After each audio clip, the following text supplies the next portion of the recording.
So, Constitution Day is September 17th, and we celebrate it, observe it every year. What happens on September 18th? What do we do? What do we as citizens, as members of a community, a school, how do we carry forth these values from Constitution Day into our daily lives and into our civil discourse? Well, just as with the original Constitution Day, September 17, it marked not an end but a beginning, because it was at that point that the Constitution was sent forth to the states for ratification. And what ensued was a big old brouhaha, a big battle, and it was a very hard fought effort. I think the call to action for us today in the classrooms across America is to take seriously the plural existence of our students. In the early part of a school year, it's a great time to learn that. What makes each one of these individuals unique? What do they bring to the table? How can we understand who they are? And that's such a challenge. I know so many of the teachers with whom we work have every year a great number of students that they're coming to know. But each of them has a story. What are those stories? And then the challenge is how in a classroom setting, just like we do in civil society, and as we seek to do over the course of a year and over the course of years in our country, how do we forge an unum?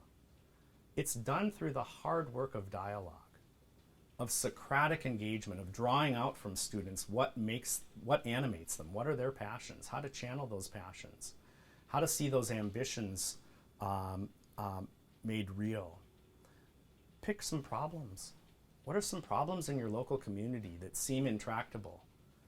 Channel the prodigious energy of those students, of each of those unique individuals, into an idea that we can come together and solve those problems if we keep our eyes on the North Star.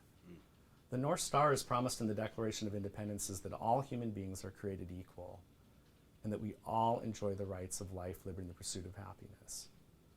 It sounds easy. It's really hard.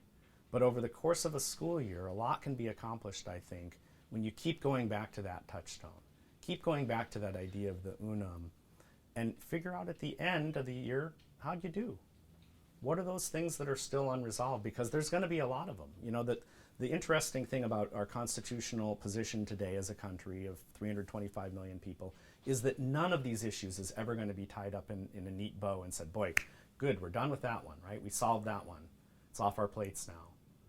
But what we can continue to strive for is more conversation that is meaningful, not just trying to get to a kumbaya where we say, boy, we're just going to have to agree to disagree, but really digging in and saying, no, let's go to the places where we disagree.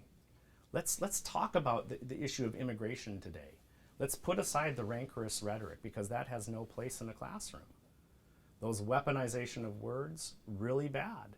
We work really assiduously at the Bill of Rights Institute to support teachers in that all-important task of engaging students in these very real, critical conversations. But I would just encourage everyone to go there, to go to those difficult conversations on a daily basis. And I think some really remarkable things can happen in this country.